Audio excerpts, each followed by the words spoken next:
What's going on, folks, and welcome back to another Absolute Beginner's Guide, episode 12. My name's RayKit. I'm going to show you some tips and tricks, and last episode we actually started to build this base. Well, I have completed it, and we've got the base, and we've got our shelter outside the base. We've used this one for now, and we have all of our boxes out here, which I do hope that you guys would have had these buried out in the woods somewhere where it wasn't so easy to find if you did end up logging off.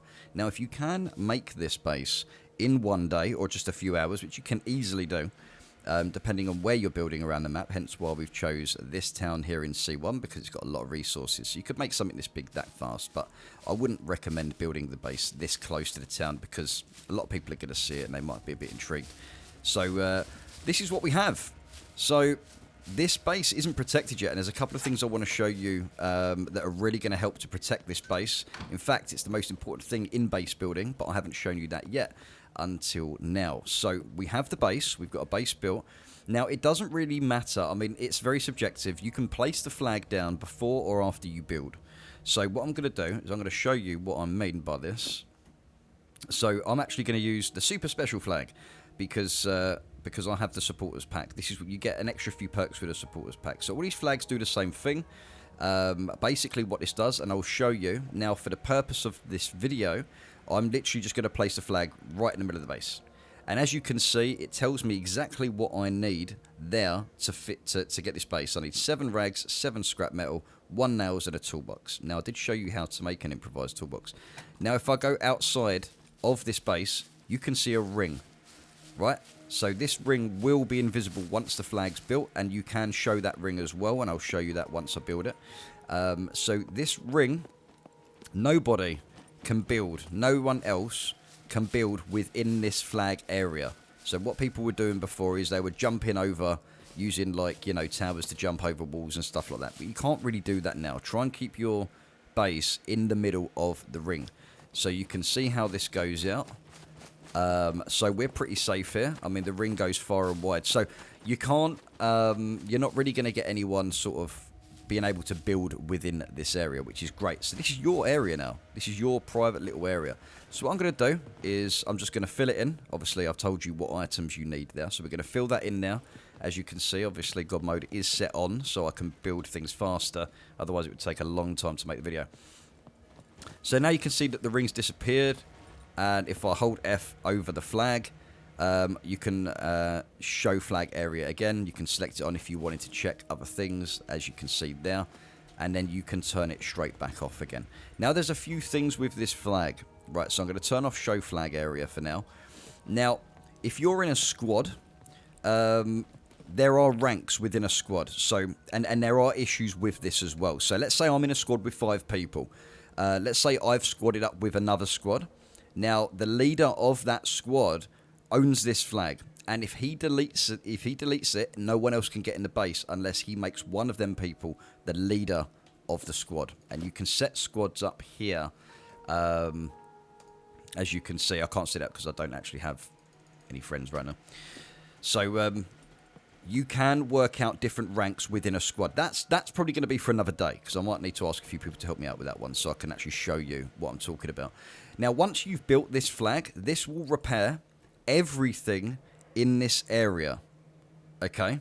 So what I need to do, if I go outside, don't worry, I'm going to make it a little less confusing for you guys. Oh, I've got a toolbox anyway. So if I look around the base, you can see it's 750 out of 750, so I don't need to repair the base right now. But if I had a toolbox on me, I hold F, and I go down, and I go to repair base elements, or repair all base elements, and that will repair the base. So you do need to upkeep it.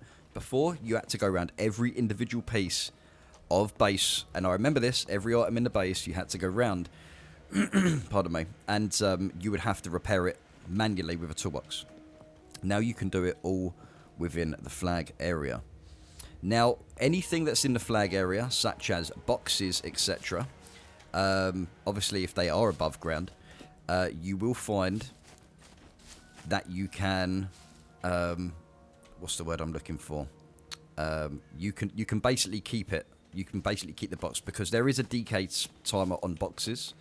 But if it's within a flag area, you're not really going to have any issues with that. The flag automatically sort of selects every item, so you don't have to keep going around and checking the boxes. I can't, for the love of God of me, I can't think of the word right now.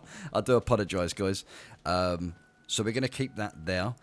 Now, if another squad does get into your base, if they lockpick or raid in any way, another squad member from another squad can go over here, and what they can do is they can then take over your flag.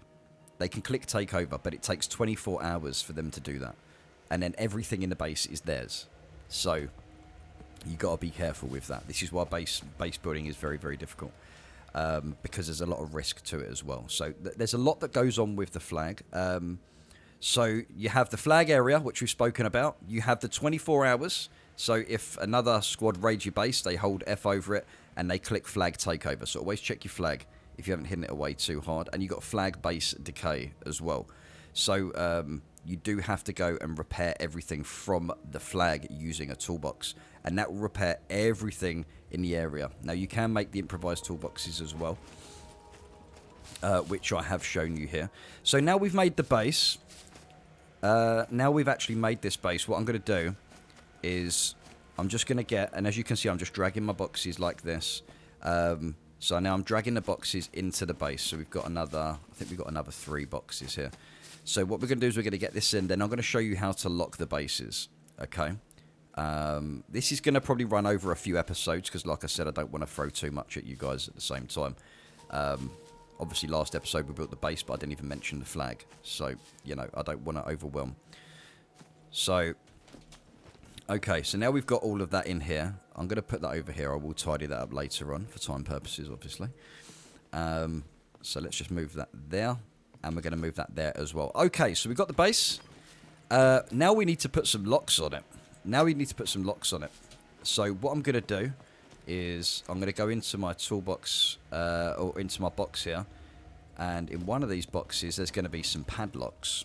Now, I think I have explained this in another video. So what you need to go looting and search for a ton of these padlocks here.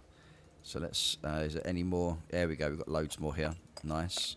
So obviously you can see a ton of looting has been done. Wink, wink. So what we do now is we go into our crafting menu. Now engineering needs to be high for this if you want a gold lock. That's the hardest lock to get into. So basic engineering is a rusty lock. Basic, medium engineering is a silver lock, and a advanced engineering is a gold lock there. So we're gonna make some gold locks. So as you can see, I'm using a toolbox here because whatever's highlighted on the left while you're crafting, it will say what it's crafting. So obviously we need to have 15 gold locks. As you can see, it says up there in the top left, 15 padlocks rather, and a toolbox. So we're gonna make another one. Now you can make as many of these as you want, and you can use zappers as well. Now if you go into your crafting menu and look here, lock protection, zappers. Now you can place these zappers here, takes all these items here. They will shock the person who's trying to lockpick your base. So you kind of have to choose wisely on how many locks you want in and how many zappers you can have as well. Each server's dependent on how hard they want to make that. So some servers have a multiplier of 5 or 3. So when people are trying to lockpick bases, it's very difficult.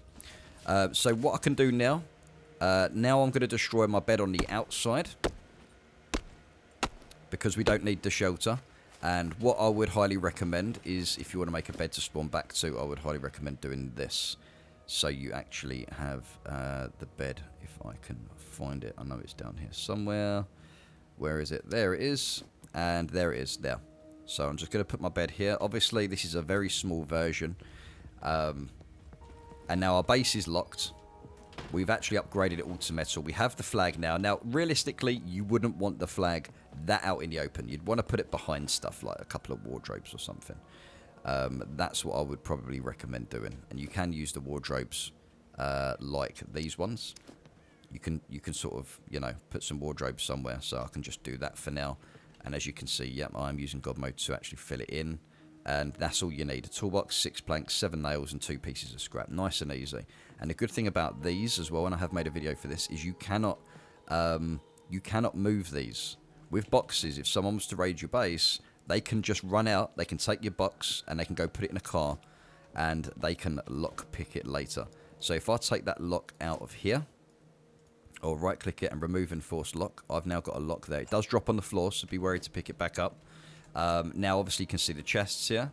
Like I said, I will link this video in the description down about locks and chests and stuff, and you'll see exactly why you don't want to be using chests in your base.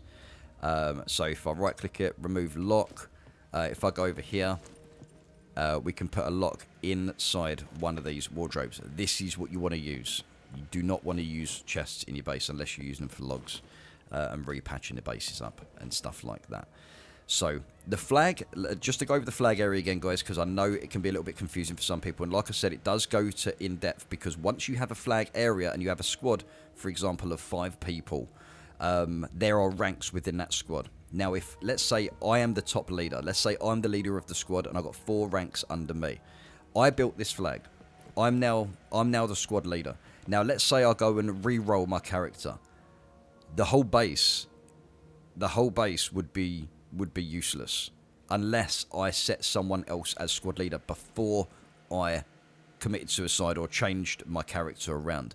So whenever you decide to re-roll, make sure to set someone else in your squad as squad leader, or if you are going to re-roll as well, make sure to delete your flag. If you are a solo player, delete your flag and delete your locks temporarily so you can get back into that base. Yes, it's a risk, but that's what you're going to have to do. So there we are. We've explained a few bits about the base protection, the flag area, how it can work with the squads, and what stuff and what to do and what not to do when re-rolling. Obviously, you can put the upgrades in here, so you can get some locks and stuff like that. We've got the flag area we've gone over as well, and now we have a base, but it's not fully protected yet.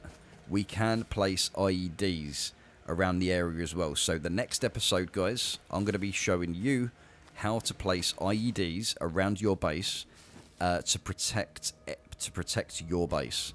So we're going to be building spike traps. We're going to be building some IEDs, some stuff that can even, fireworks that can even be set off at your base to give you a warning that someone has been at your base and stuff like that as well. And we're going to go over all of that in the next episode. So guys, hopefully you took something away from this video today, and stay safe, and I'll catch you guys in the next one. Have a great week. Take care.